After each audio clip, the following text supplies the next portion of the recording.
Olá, então cá estamos outra vez, os velhos são os trapos, neste belíssimo espaço que é o Centro Espelho d'Água, um centro cultural perfeitamente adaptado, aliás, à conversa-entrevista que vamos ter hoje, que é com um homem das artes. É a nossa 7ª conversa-entrevista, no prosseguimento, apesar de tudo, da pandemia que nos atingiu há uns meses. Não é? Depois de falarmos com uma médica, no mês passado, a Inês Mendes, agora vamos conversar com um maestro, o que à partida não parece ser propriamente uma missão muito simples. Mas vai valer a pena. Conheci o maestro Sérgio Fontão a partir do ano 2009, quando, por intermédio de um amigo comum, convidámos o grupo Coral Vértice a cantar em cerimónias evocativas no Comitê Olímpico de Portugal. Os desempenhos desse coro ganharam um grande apreço como manifestação cultural do Comitê, e foi esse grupo que, pela primeira vez, cantou o hino olímpico em língua portuguesa, em tradução devidamente certificada e aprovada pelo Comitê Olímpico Internacional. Foi uma etapa de enorme qualidade que confirmou a excelência da prestação de um jovem maestro que a maior parte dos presentes na altura não conhecia. Sérgio Fontão nasceu em Lisboa, verdade? Verdade. Estudou em Lisboa, começou a estudar música com 5 anos e desde então a sua carreira não tem tido limites. Foi e é, basicamente, cantor, diretor artístico, maestro e professor. É mestre em direção coral e tem cursos de aperfeiçoamento em direção orquestral e música antiga. Dirige os coros de Portugal, a Associação Portuguesa de Música Coral, participa no Coro da Gulbenkian desde 1994, além de dirigir diversos outros coros e já ter participado em concertos em países de todos os continentes e já ter gravado para muitas das etiquetas mais famosas. Mas, para complicar, tirou cursos de canto, piano, harpa, percussão, comunicação social, gestão das artes, além, como já referimos, da direção coral e música antiga. Estou a dizer bem, não é? Está certo? Sim. Como facilmente se percebe, não é fácil contar a história deste virtuoso e jovem maestro português e, portanto, a melhor maneira é falarmos com ele. Vamos ouvir Sérgio Fontão.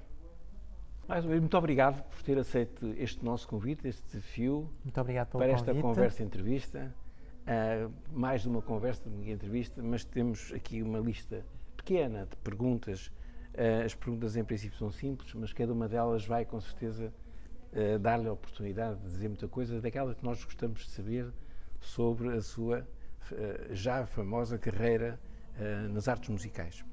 A primeira pergunta que aqui tenho é fácil, iniciou, como já se disse na introdução, os seus estudos musicais aos 5 anos, não é? Com acompanhamento e apoio do seu pai. Fale-nos dessa fase da vida até às licenciaturas. Muito bem.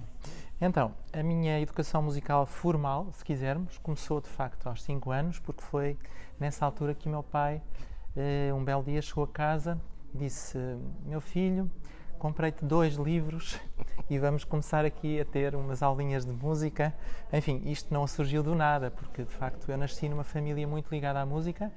O meu avô paterno já era músico, embora não fosse profissional, mas tocava em bandas filarmónicas. Era um dos grandes prazeres da vida dele, era fazer música, e ele, portanto, tinha outra profissão.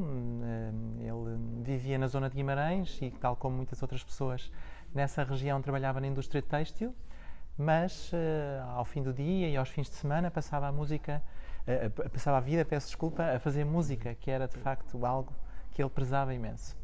E a partir de certa altura arrastou o meu pai para essas andanças, para essa paixão. Meu pai começou a acompanhar o meu avô nessas atividades musicais, começou a ter, o meu pai sim, uma educação musical formal, portanto começou a ter aulas de música em miúdo ainda, de tal forma que quando depois veio fazer o serviço militar obrigatório em Lisboa,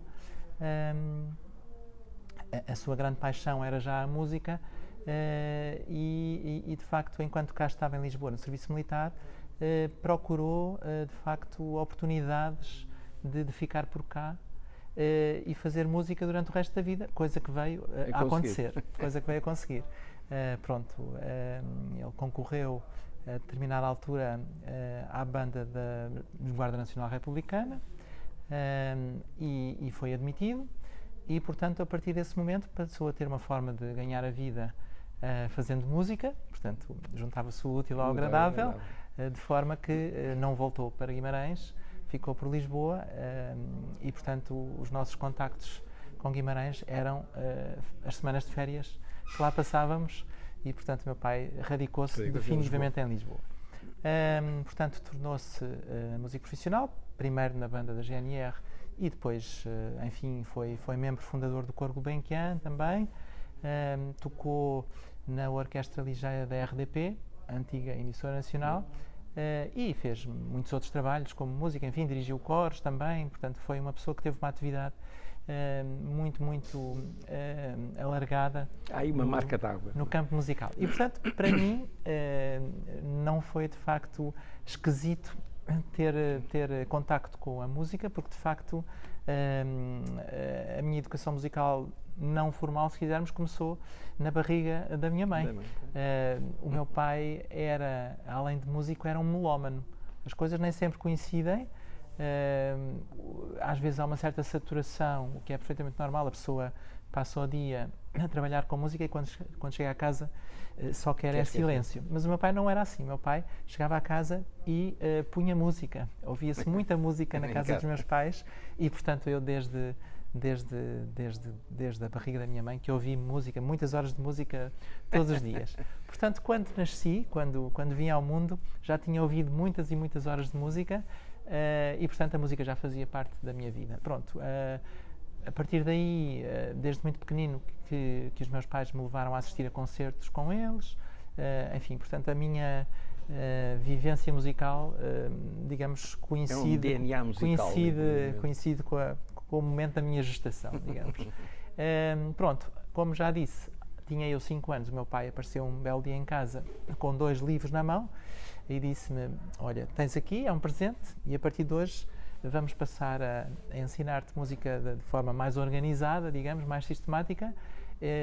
Está claro que eu com 5 anos não achei grande piada àquilo, porque uma coisa era ouvir música, que me dava muito prazer, outra coisa era ter de estar ali a aprender a coisa de forma sistemática, roubando isso tempo às minhas brincadeiras, pronto, normal. Mas pronto, a coisa foi seguindo o seu curso. Passados mais ou menos 4 anos, o meu pai matriculou-me na escola de música, na altura se chamava Escola de Música e Bailado de Linda a Velha, hoje em dia chama-se Escola de Música de Nossa Senhora do Cabo, que é uma escola de música que existe em Linda a Velha, onde nós vivíamos, e é uma escola de música muito importante, portanto tem muitos alunos, tem um corpo docente muito qualificado, é uma boa escola de música, e portanto a partir dos meus 9 anos eu frequentei essa escola durante alguns anos, enfim, já tinha mais piada do que em casa, porque de facto já tinha ali os meus amigos, portanto ao útil juntava-se o agradável também, portanto a partir daí eu encarei a coisa com mais otimismo, digamos assim, não é? E também com mais seriedade, sim, podemos dizer que sim. E passados os outros 4 anos, portanto tinha eu 13 anos, eu fui fazer um exame ao Conservatório Nacional, em Lisboa. Porquê? Porque nessa altura a escola em Linda a Velha ainda não tinha aquilo que se chama, ou chamava na altura, autonomia pedagógica, portanto não podia ainda fazer exames. E assim sendo, os alunos da escola que já estavam preparados para fazer determinados exames iam fazê-los ao Conservatório, no Bairro Alto, na Rua dos Caetanos. Fui e pronto, estava a entrar na adolescência e portanto também começava a pensar noutras coisas nessa altura, como é normal, e dei por mim a pensar que a minha carreira musical estava acabada naquele momento. Se enganou. Eis como me enganei. Eis não quando, daí a algum tempo, não muito, o meu pai chega a casa e diz-me, olha, passei pelo conservatório e inscrevi-te para ir fazer teste de admissão ao conservatório. enfim, confesso que não fiquei muito entusiasmado nesse momento, mas lá fui fazer o teste de admissão ao curso de piano. Eu, entretanto, tinha estudado em primeira instância a harpa, portanto, o meu pai, depois de ter começado as lições caseiras, passado algum tempo, perguntou-me que instrumento é que eu gostaria de tocar. E eu, de facto, tinha algum fascínio pela harpa. Eu também tenho uma neta que gostaria de ter tocado harpa. Engraçado. É um instrumento extraordinário. Depois acabou por não tocar, mas... E o meu pai, que obviamente tinha imensos colegas de todos os instrumentos, falou com um colega dele, o professor Fausto Dias, e eu passei a ter aulas de harpa em casa do professor Fausto Dias. Eram aulas muito engraçadas porque, na altura, ao contrário do que acontece hoje em dia, não havia harpas pequenas em Portugal, portanto, pelo menos em Portugal não havia, praticamente não havia. Portanto, eu tinha 6 ou 7 anos e tinha que ter aulas numa harpa normal, que para mim era enorme na altura, portanto, não era muito prático, mas pronto, o professor Fausto Dias era uma pessoa, e é uma pessoa cheia de boa vontade e, portanto, lá me foi ensinando. Aquelas aulas eram uma espécie de 3 em 1, porque ele primeiro dava-me aula de harpa, depois, se o meu pai ainda não tinha chegado para me ir buscar, dava uma mini aula de piano, e se o meu pai ainda não tinha chegado para me ir buscar, dava-me livros do Tintim para ler, portanto, aquilo era uma verdadeira festa, era completamente completo. E portanto, essa foi, de facto, a minha primeira experiência com instrumentos.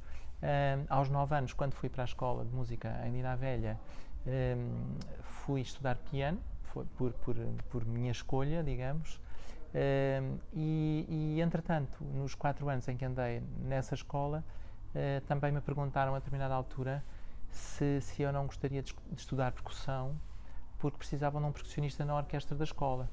E eu achei que era um bom desafio e disse que sim. Por isso é que tenho aqui, canto, piano, harpa, percussão. São cursos que eu não cheguei a completar, digamos assim, mas são de facto experiências que tive, e portanto o piano então estudei durante muitos anos, portanto fiz o chamado curso geral do conservatório, aliás o curso complementar, peço desculpa, e portanto é um instrumento que hoje em dia é uma ferramenta muito importante no meu trabalho, quer como maestro, quer como cantor também. Portanto é um instrumento que eu uso para estudar, e de facto como ferramenta de trabalho é muito, muito importante. Bom, voltamos ao momento em que eu entrei no conservatório, portanto fui admitido, e no conservatório encontrei uma pessoa que me marcou de forma extremamente importante naquilo que se refere à minha relação com a música. Foi a professora Teresita Gutierrez Marques. A professora Teresita tem uma história muito engraçada, porque ela é filipina, e cantava no coro madrigal da Universidade das Filipinas, onde ela era professora assistente. E um dia o dito coro veio a Portugal. Eles faziam digressões enormes, às vezes estavam 6 meses em digressão fora das Filipinas, e numa dessas digressões vieram a Portugal, e a professora Teresita Marques, lá está, pelo casamento, não é? Encontrou o seu futuro marido num festival de cores em Coimbra, se não estou enganado, e portanto foi amor à primeira vista.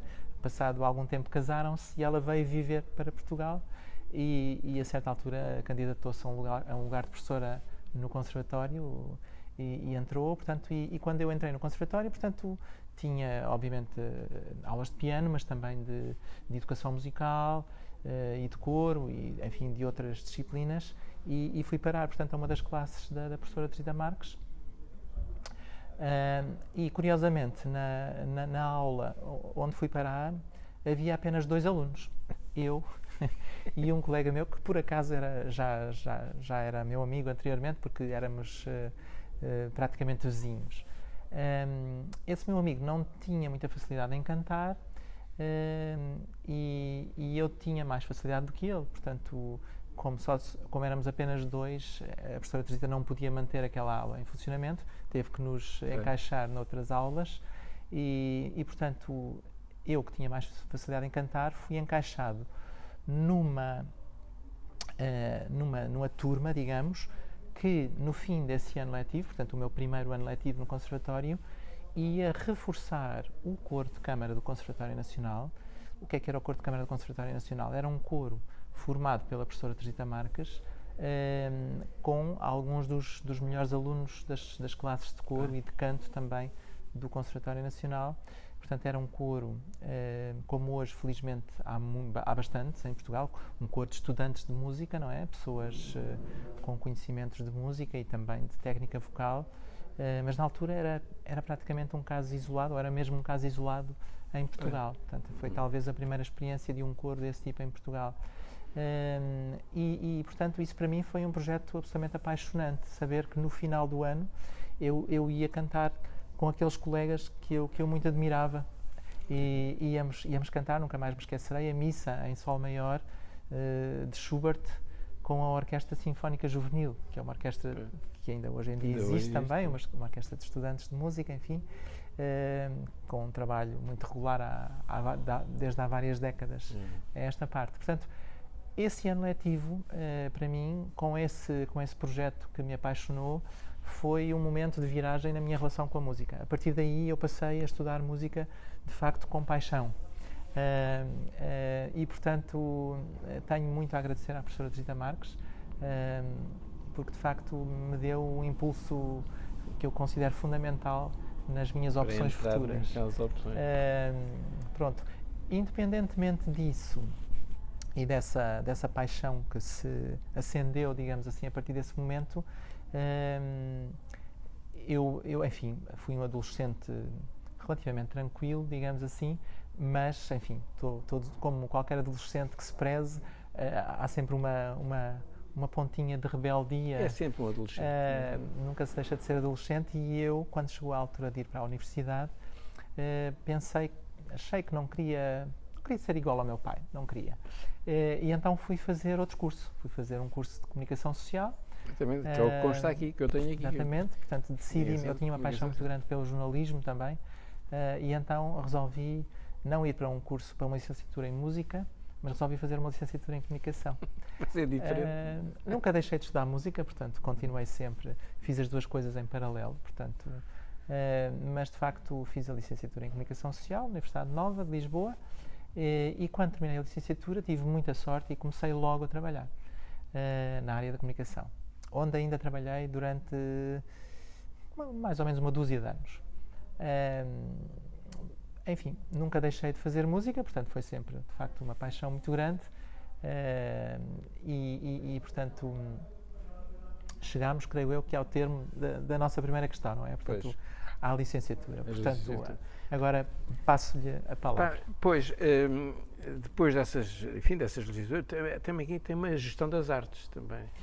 Isso foi uma formação que eu fiz já depois de concluir a licenciatura, portanto eu já estava a trabalhar nessa altura, e eu sempre tive, enfim, a partir de determinada altura, tive também muito interesse por tudo o que diz respeito à gestão das instituições culturais. Portanto, isso surgiu, esse meu interesse por essa área surgiu quando eu estava já, portanto, a cantar no coro de câmara do Conservatório Nacional, aí já como elemento efetivo do coro. Esse coro veio a tornar-se mais tarde o atual coro de Câmara de Lisboa, portanto acabou por se autonomizar do Conservatório. Porquê? Porque os alunos iam terminando os cursos e supostamente o coro era para alunos do Conservatório, mas as pessoas iam terminando os cursos e não queriam sair do coro. Portanto, houve realmente essa necessidade de autonomizar o coro. O coro transformou-se numa associação cultural, sem fins lucrativos, e portanto eu cantei durante muitos anos nesse coro. Foi de facto uma escola de música muito importante para mim e também uma escola de vida. Basta dizer que eu conheci a minha mulher nesse coro, e portanto sou muito amigo da professora Rita Marques. Convivemos muito perto durante mais de 20 anos, eu diria mesmo mais de 30 anos. Hoje em dia não temos um convívio tão próximo, porque obviamente... Ela continua ativa ou já está reformada? A professora já se reformou. Já se reformou. Enfim, somos muito amigos, mas hoje em dia, pronto, como temos os dois... Enfim, sobretudo eu tenho uma atividade extremamente intensa, acabo por ter menos tempo para me encontrar com ela, para estar com ela, mas enfim, falamos ao telefone, pelo menos, quanto mais não seja. E, portanto, o meu interesse pela área da gestão das artes surgiu, de facto, quando estava no coro de Câmara de Lisboa, porque comecei na altura a trabalhar para o coro, enfim, na angariação de patrocínios, por exemplo, na organização de concertos, são fundamentais, na promoção da atividade do coro, a fazer algo que podemos chamar o agenciamento do coro, e portanto foi a partir desse momento uma área que sempre me despertou também muito interesse, e portanto em 1998 eu soube da existência de um curso aqui perto, no Centro Cultural de Belém, no Centro de Formação do Centro Cultural de Belém, um curso de Gestão das Artes, que foi inicialmente um curso que surgiu no Instituto Nacional de Administração, um curso, portanto, dirigido aos trabalhadores da administração pública que trabalhavam em museus e noutras instituições ligadas às artes. E depois o professor Fraúcho da Silva, quando deixou de ser presidente do INA e passou a ser presidente do Conselho de Administração da Fundação Centro Cultural de Belém, trouxe o curso com ele. E, portanto, isso foi publicamente anunciado, enfim, e eu tomei conhecimento disso e pensei, olha, aqui está algo que eu gostava de facto muito de fazer, porque, enfim, já vou trabalhando nesta área há algum tempo, mas gostava de ter, enfim, uma formação mais sólida neste domínio, não é? E assim fiz. Eu lembro-me que nessa altura trabalhava, para além da música que ia fazendo, enfim, mas trabalhava nas revistas da DECO, na Proteste, na Dinheiro e Direitos, na Teste de Saúde, escrevia, portanto, trabalhava para a DECO Proteste, e pedi, nesse ano de 98, para trabalhar em part-time, o que me permitiu fazer o curso de Gestão das Artes no CCB. Portanto, as aulas eram de manhã, portanto, eu vinha às aulas de manhã e depois ia trabalhar à tarde. Portanto, foi um investimento grande. Portanto, o curso durou praticamente todo o ano de 98. Foi um grande investimento que eu fiz. E nessa altura já estava na Gulbenkian. E nessa altura já fazia também parte. Começou na Gulbenkian em 94. Eu comecei... É o apontamento que eu Na tenho. prática comecei em 93, em meados de 93, e depois passei a ser elemento efetivo do Coro Gulbenkian a partir de 1 de janeiro de 94. Foi é uma formalidade, mas é um marco, não é? Portanto, enfim, já tinha uma atividade bastante intensa na altura. Resolvi de facto fazer esse investimento. Foi um investimento a vários níveis, de tempo, dinheiro, enfim, claro. mas de facto valeu bem a pena, porque consegui, enfim, sistematizar, enfim, aprendi muita coisa e sistematizei outras coisas que já conheci da experiência prática, digamos assim, mas que ficaram mais consolidadas. Bom, eu tenho aqui também, hoje tem muitas participações, quer em Portugal, quer no estrangeiro, com imensos coros, tem muitas experiências, como acaba de dizer, já com muitos coros envolvidos. Eu sei que coordena a atividade de todos esses coros e isso deixa-lhe recordações, quer a nível nacional, quer a nível internacional. Tem assim alguma recordação engraçada que nos deixe da atividade desses coros todos? Porque eu vou deixar essa atividade dos coros para a pergunta seguinte, porque eu sei que a pergunta seguinte vai ser complicada, porque é a sua atuação no ambiente Covid agora que lhe tem trazido maiores problemas. Mas vamos falar um pouco, se não se importa, com certeza. Dos coros em que está envolvido e das recordações boas que tem de toda essa atividade. Muito bem. Portanto, a minha ligação à música coral é umbilical, não é? Porque, como eu disse há pouco, o meu pai, entre muitas outras atividades musicais, dirigiu também diversos coros, e eu, desde a minha infância, que sempre achei muita piada a ir com o meu pai, não só aos concertos, mas também aos ensaios. E, portanto, comecei digamos, a ganhar o gosto pela música coral muito cedo, e eu não me limitava a acompanhar o meu pai, sempre que ia com ele aos ensaios, cantava também com as outras pessoas que faziam parte dos coros. Portanto, foi um vírus, enfim, agora está na moda, não é? Foi um vírus que eu inoculei muito cedo, e portanto foi um vírus do qual nunca mais me curei, mas realmente instalou-se e não tem cura, não é? Portanto, é qualquer coisa que não se consegue extirpar. Não há vacina já. Não há vacina, exatamente. E portanto, a partir desse momento, Eu passei de facto a ter enfim, uma paixão muito grande pela música coral. Foi sempre, digamos, a minha manifestação musical de eleição, embora eu tenha também, enquanto estudante, tocado a solo, portanto fazia as minhas audições de piano, por exemplo, ou de canto mais tarde. Enquanto percussionista, jovem percussionista, toquei não só na orquestra da escola de Linda a Velha, onde comecei, que foi a minha primeira escola de música, digamos assim, mas toquei depois também noutras orquestras de jovens, portanto tive de facto uma variedade bastante interessante de experiências musicais, mas de facto a música coral sempre foi aquela manifestação musical que mais me interessou. A partir do momento em que fui para o conservatório, como disse, essa paixão cresceu exponencialmente, e portanto, a partir de 1993, quando comecei a cantar com o Coro Gulbenkian, portanto, esse foi outro ponto de viragem, portanto, foi de facto também um momento muito importante para mim, porque comecei a ter a oportunidade de cantar em muitos países.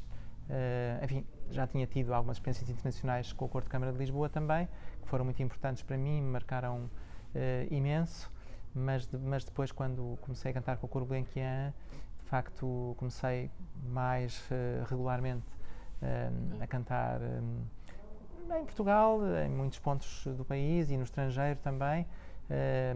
Comecei a ter a oportunidade de fazer música sob a direção de grandes maestros, de pessoas de primeiro plano no panorama musical internacional. Comecei a ter a oportunidade de cantar também com grandes orquestras um pouco de todo o mundo.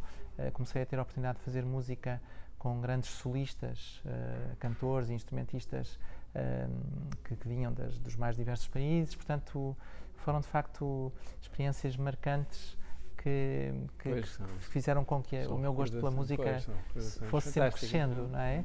E portanto isso, se por um lado aumentou, digamos, a minha paixão pela música, serviu também como uma grande escola para mim, porque de facto... Eu ia lhe perguntar agora aqui no meio desta conversa, e como é maestro, não é? Qual o maestro assim de nível internacional de que guarda a melhor recordação, que talvez o tenha impressionado mais? Tem algum nome? Ou... Eu tive a sorte de, até hoje, ter podido cantar sob a direção de muitos maestros de primeiro nível, de primeira água, se quisermos. Cantei com o Cláudio Abbado, por exemplo, cantei com o Colin Davis, cantei com o Franz Bruggen, por exemplo, que é um grande nome da chamada música antiga, não é? E se me pedissem para escolher eu se calhar escolhia mesmo o Franz Bruggen, porque por um lado foi uma pessoa com quem tive a oportunidade de trabalhar por diversas vezes. E fizemos algumas digressões com ele. Eu lembro-me que, por exemplo, logo passados alguns meses de estar no Coro Gulbenkian, fiz uma digressão de cerca de 2 semanas com ele e com a sua orquestra do século XVIII, que é uma orquestra verdadeiramente extraordinária. Eu às vezes vejo isso no YouTube, não é? Exatamente, é uma orquestra... Eu tenho só vejo no YouTube. E eu fui suficientemente afortunado para poder trabalhar com ele e com os instrumentistas que trabalhavam regularmente com ele. Portanto, essa digressão que teve lugar na primavera de 1994 foi uma digressão por Portugal, França, Itália e Holanda, com uma obra, enfim, extraordinária da história da música, que é a criação de Haydn. Nós fizemos uma digressão de cerca de 2 semanas com essa obra. Portanto, fizemos, sei lá, devem ter sido uns 8 ou 10 concertos, e no fim da digressão gravámos a obra, que está editada em disco, editada pela Philips.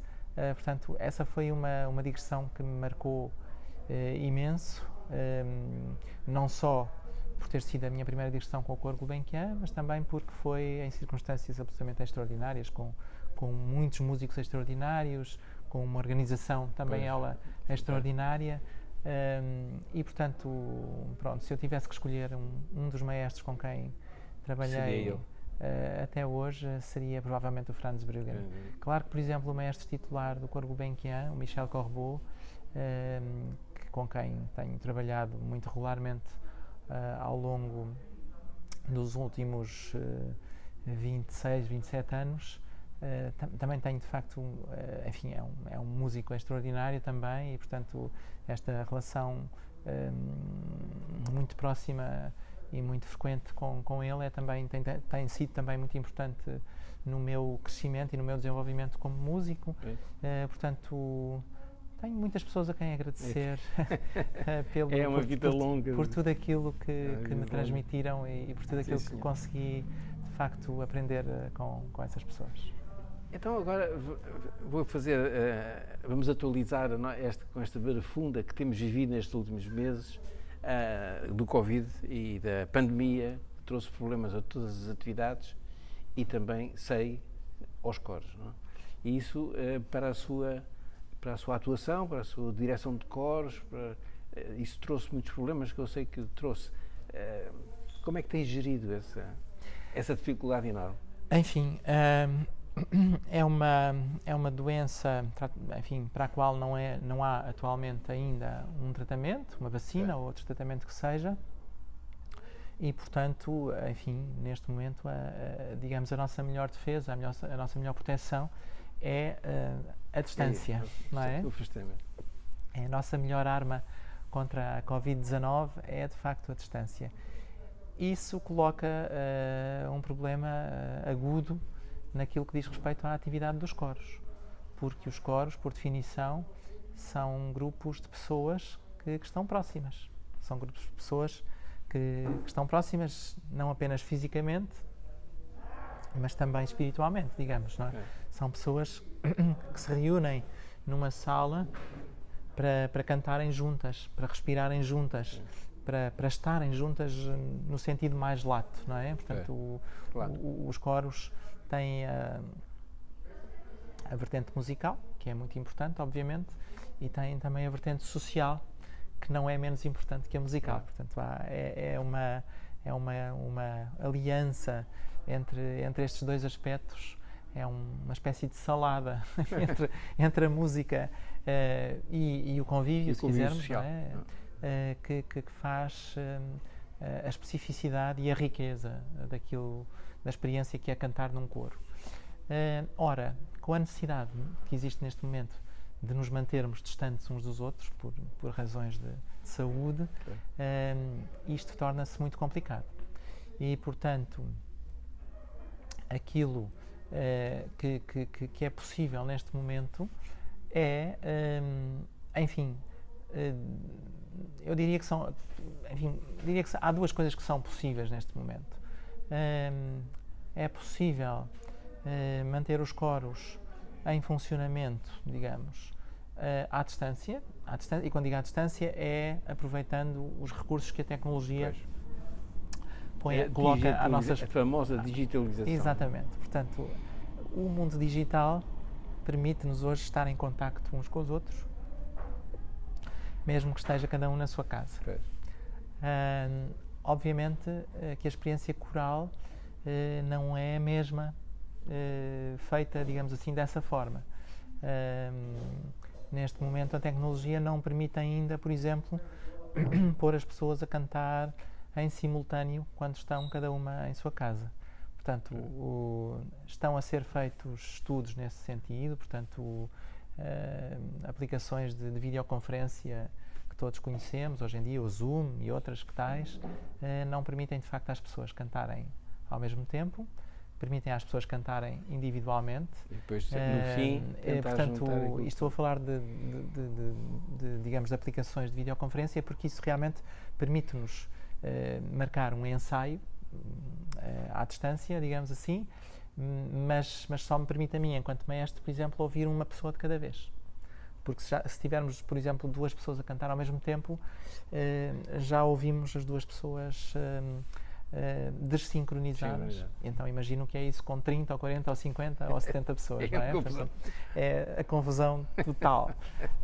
Portanto, desse ponto de vista, a tecnologia atualmente disponível não é muito nossa amiga, mas permite-nos de qualquer forma manter as pessoas em contacto e permite-me, por exemplo, há uma coisa que eu faço regularmente, enviar aos membros de determinado coro uma partitura, portanto a música escrita em papel, vai obviamente para aqueles que sabem ler, não é? vai obviamente por e-mail, quem a sabe ler, os que a sabem ler, leem, os que não a sabem ler, ouvem as gravações que eu envio também por e-mail. Portanto, portanto, o canto coral pressupõe,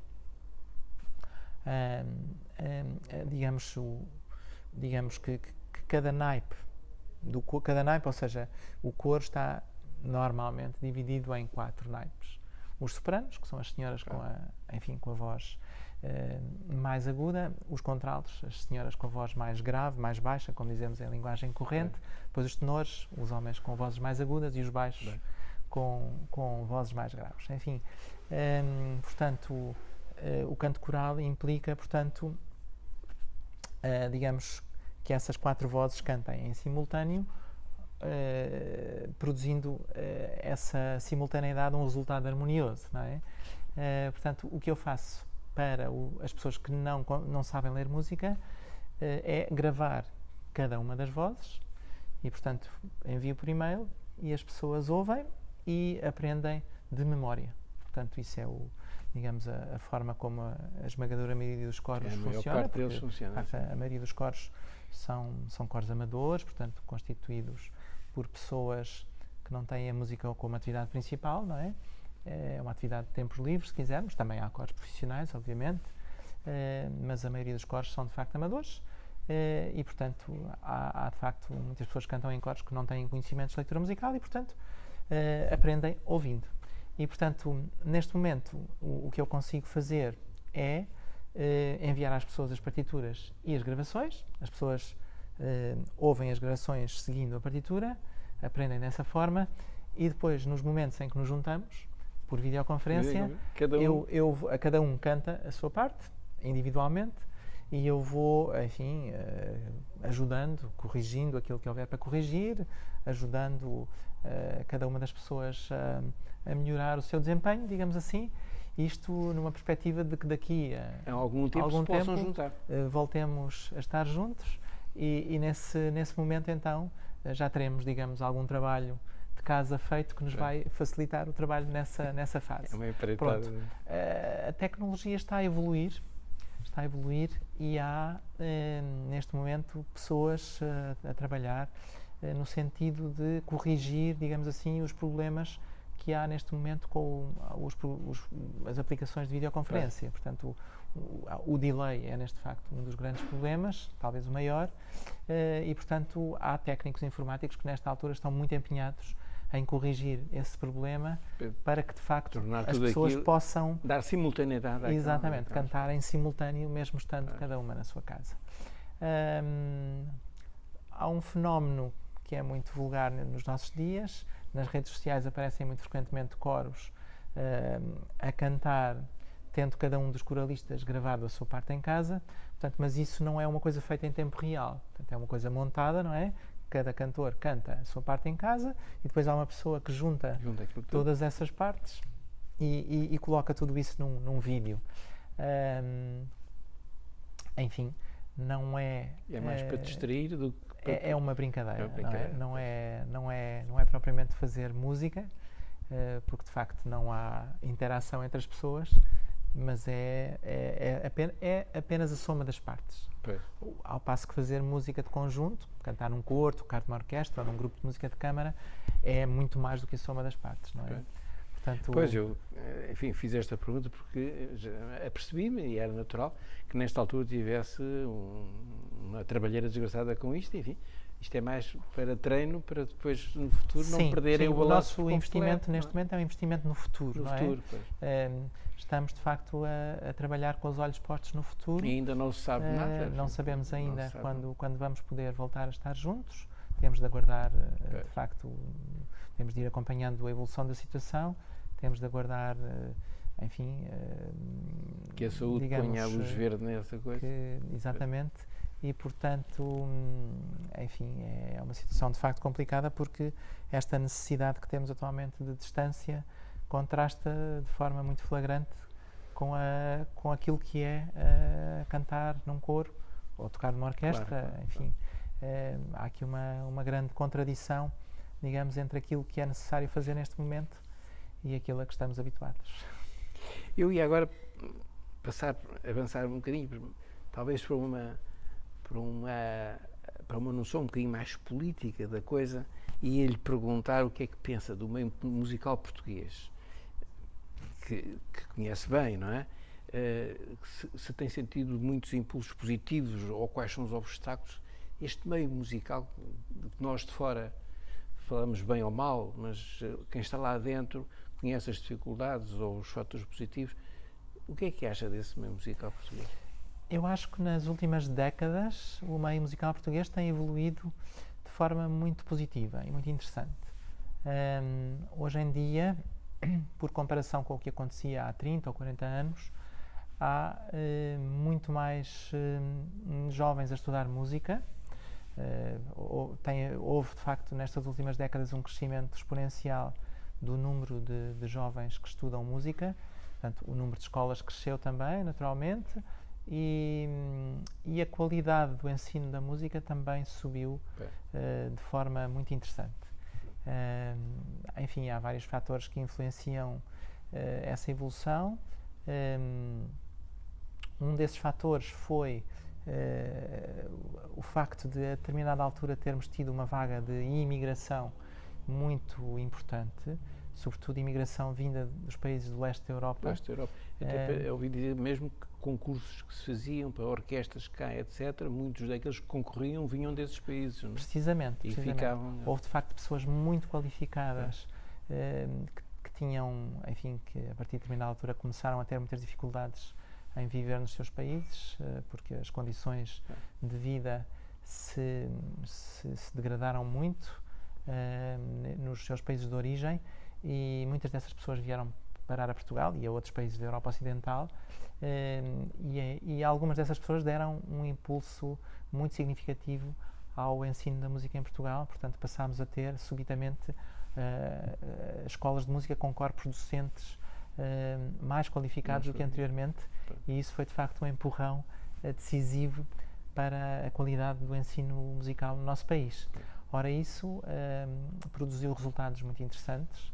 Portanto, os jovens portugueses que tiveram a sorte de ter contacto com esses professores tornaram-se, muitos deles, excelentes músicos e alguns deles excelentes professores também, e portanto há um efeito de multiplicação hoje em dia que faz com que, de facto, o nosso panorama musical seja muitíssimo melhor do que era há meio século, digamos assim. E esse meio musical, portanto, português,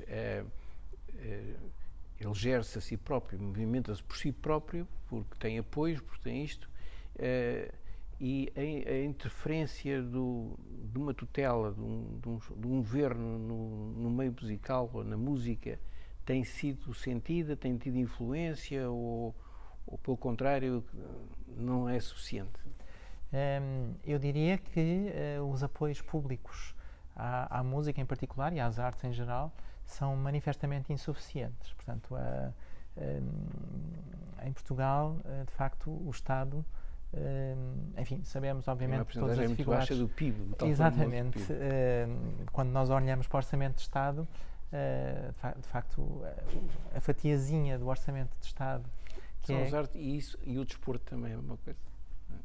Que é dedicada à cultura e ao desporto, lá está, é muito pequenina, não é? É uma fatia demasiado fininha, e a esse problema acresce o facto de a sociedade civil portuguesa também não dar grandes respostas às questões que se colocam e às necessidades de financiamento das artes e da música em particular. De facto, nós não temos uma tradição de mecenato como existe, por exemplo, em Inglaterra ou nos Estados Unidos, não é? Em que, de facto, a sociedade civil, e quando falo de sociedade civil, estou a falar Empresas, não só das empresas, mas também das pessoas. Enfim, sabemos que há muitas pessoas em Portugal que têm meios para poderiam ajudar muito poderiam mais. ajudar bastante mais as artes e o desporto, enfim. Mas de facto não há em Portugal essa tradição, não é uma coisa que esteja enraizada na nossa cultura. E portanto é muito difícil gerir um agrupamento artístico em Portugal. É a tal coisa da gestão das artes, não é? Exatamente. A gestão das artes é algo de muito problemático em Portugal, porque faltam muitos recursos. Recursos materiais, digamos assim. Recursos humanos existem. Nós temos músicos muito bons, temos artistas plásticos de grande qualidade, temos de facto, enfim, em geral, a comunidade artística em Portugal tem excelentes representantes. As artes são tidas, são consideradas mais como uma despesa do que como um investimento, infelizmente. Não é? Exatamente, o que é uma perspectiva absolutamente errada e que não nos ajuda a andar para a frente, não é? Portanto, se nos lembrarmos de Churchill e da Segunda Guerra Mundial... Se eu vou reduzir na cultura, para que é que eu estou aqui a fazer a guerra? Precisamente. De facto, a cultura é aquilo que nos identifica enquanto povo, não é? E, portanto, se não investirmos na cultura, o que é que andamos aqui a fazer, não é? Portanto, a cultura faz com que sejamos pessoas melhores, faz com que... os países têm que assentar na cultura, na educação e na cultura. O investimento na cultura e na educação é absolutamente difícil, determinante para tudo o resto. E em Portugal não há essa percepção. E, portanto, a vida de quem se dedica a estas coisas em Portugal não é fácil. Não é fácil. Mas depois esse desinvestimento, digamos assim... Mas tem a compensação do gosto de fazer. Sim, obviamente. Eu não conheço nenhum artista que o seja por obrigação ou que faça o seu trabalho contra a vontade, não é? Portanto, todos os artistas que eu conheço... E como conversa, eu tenho um filho que tirou o curso no Conservatório de Piano também, mas é engenheiro. E na altura ele estava para quis optar entre seguir a carreira musical, possivelmente com o piano, não sei, ou seguir a engenharia. E isso é uma decisão que eu, como pai, não podia tomar. Tive muita dificuldade. E deixei a ele essa responsabilidade de decisão. Ele ainda falou com gente ligada à música, etc., e optou pela engenharia. Mas, de qualquer maneira, ele ainda hoje, o grande prazer de vida dele é a música, é o piano. Ainda hoje. Toca horas de piano. Exatamente. Isso é importante, isso é a tal recompensa, apesar de tudo, de quem faz uma arte por gosto, não é? Sem dúvida. Eu acho que todos os artistas são artistas por paixão. Portanto, como digo, nunca encontrei nenhum músico ou artista plástico, enfim, ator, que fosse aquilo que é contra a sua vontade. Não é? Claro que, de facto, é muito bom, é muito recompensador, digamos, podermos fazer é problemático, aquilo de que gostamos. É uma vida difícil. Mas é uma vida muito complicada e neste contexto da pandemia em que estamos, pior ainda. Portanto, eu tinha aqui uma pergunta que tem muito a ver com toda a sua panóplia de vida, que já se percebeu que é riquíssima. Qual será, neste momento, o seu maior objetivo pessoal? Bom, é uma pergunta fácil, não é? Mas a resposta é difícil. eu diria que aquilo que eu mais ambiciono é poder continuar a fazer o meu trabalho e fazê-lo em condições melhores. Penso que isso é o mais importante para mim neste momento. Eu faço o que faço porque gosto muito de fazer o que faço, gosto muito de ser músico e considero-me um privilegiado por poder fazer, por ter como profissão aquilo de que mais gosto de fazer, mas, enfim, por vezes há situações em que fazer o meu trabalho é muito difícil. E, portanto, aquilo de que eu gostaria seria poder fazer o meu trabalho em condições mais favoráveis. Portanto, só em caso de extrema necessidade deixarei de fazer o meu trabalho e optarei por outra atividade. Portanto, se as coisas se complicarem muito no contexto atual, eventualmente terei de pensar nisso, porque enfim, eu tenho de pagar as contas ao fim do mês e neste momento a vida dos artistas em Portugal é mesmo muito complicada. Mas portanto, o meu grande desejo é o de poder fazer o meu trabalho musical em condições mais favoráveis. Trabalho musical, sobretudo como maestro de coros, ou não? Eu dedico-me neste momento sobretudo à direção e ao canto. Digamos que neste momento a direção ocupa a maior parte do meu tempo, mas o canto ocupa uma parte importante do meu tempo também, e eu, enquanto maestro e sobretudo enquanto diretor coral, não me vejo a deixar de trabalhar como cantor, porque isso permite-me manter o contacto permanente com o outro lado.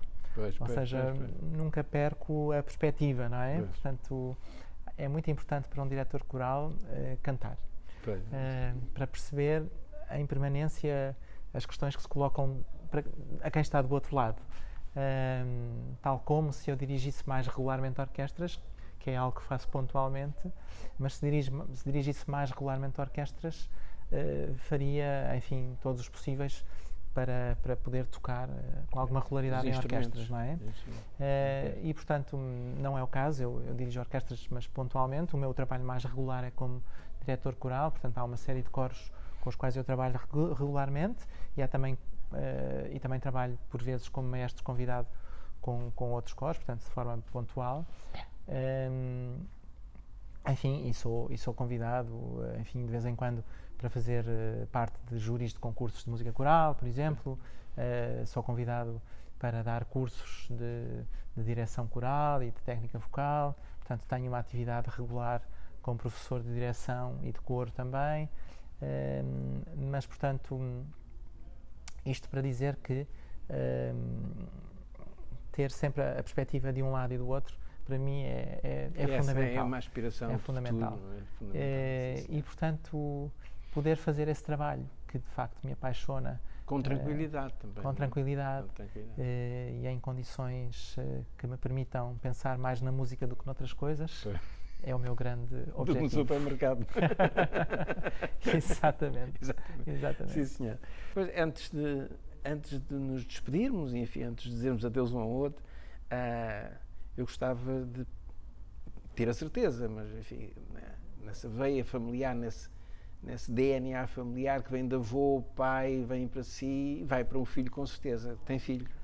Tenho um filho, é o Manel. E que já está a aprender música, de certeza absoluta. Sim, o Manel tem agora 16 anos e tal como eu, enfim, começou a ouvir muita música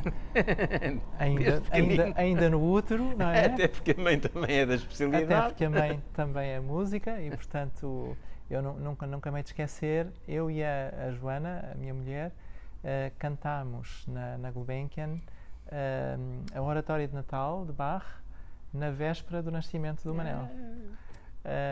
E já não cantámos no dia seguinte porque, entretanto, o Manel nasceu. Portanto, havia um concerto. Ele ainda hoje ouve Bach.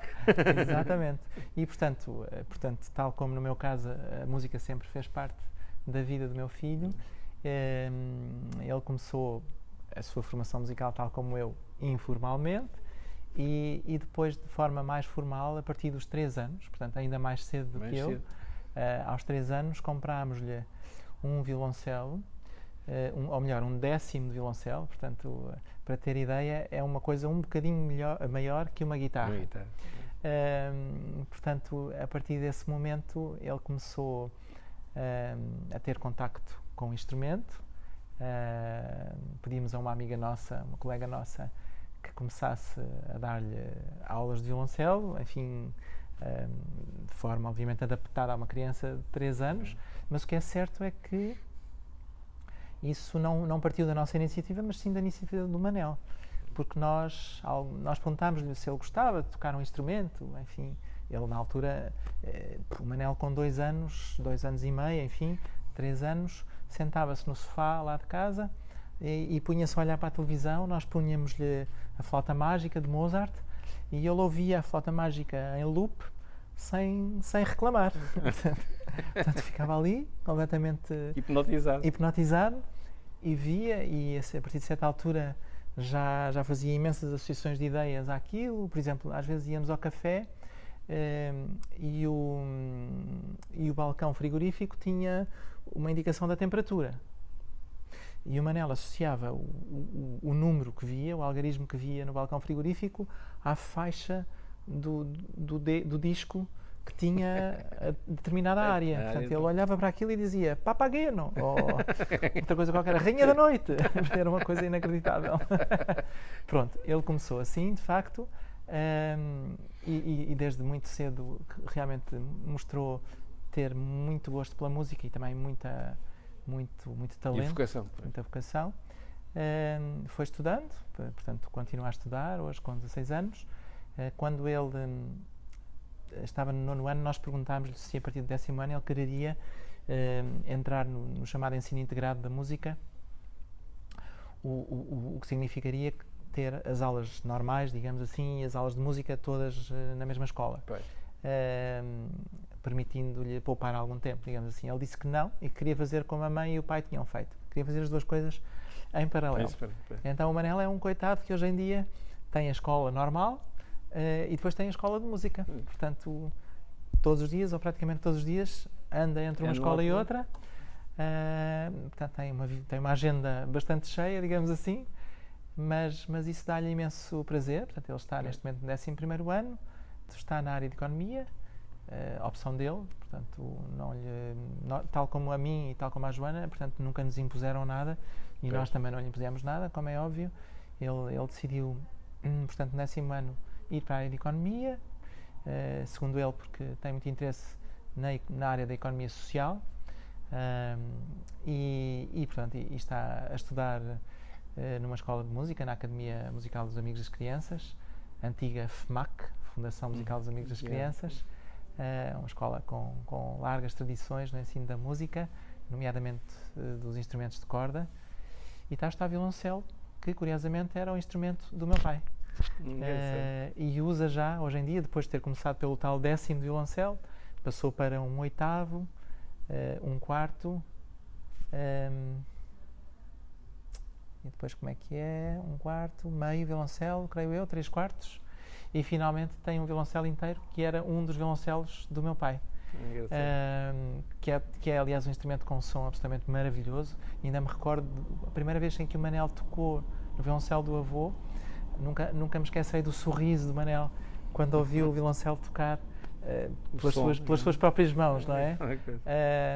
Portanto, pronto, não sei se o Manel vai ser músico profissional ou não, mas mesmo que não se torne músico profissional, será, enfim, terá o prazer da música. Não deixará nunca ter prazer. Engraçado que, em termos de curiosidade, também o meu pai, já morreu há muitos anos, mas o meu pai era violoncelista também na orquestra, tocou em São Carlos e tal. E a professora dele foi a Guilhermina Sugia.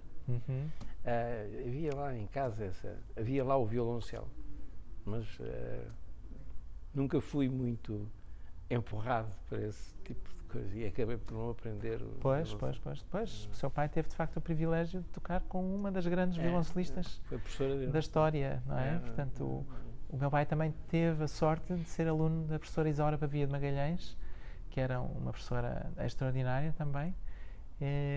E portanto, enfim, teve realmente o privilégio desse acompanhamento. E pronto, são coisas boas que nos vão acontecendo ao longo desta vida. Chegámos ao fim desta nossa conversa, mais conversa que entrevista, como se percebe, não é? Quero-lhe agradecer imenso a amabilidade que teve. Foi um prazer. Já há uns anos que não nos víamos, mas como se percebe, eu não me esqueci das suas intervenções e do nosso conhecimento e encontrar-nos mais vezes, e sempre que aparecer em público eu farei o possível por lá estar. Muito obrigado. Muito obrigado por esta conversa. Normalmente nós costumamos despedir com um aperto de mão, mas agora não sei se já é autorizado, se não. Nestas circunstâncias, vamos jogar pelo segundo. segundo. Muito obrigado.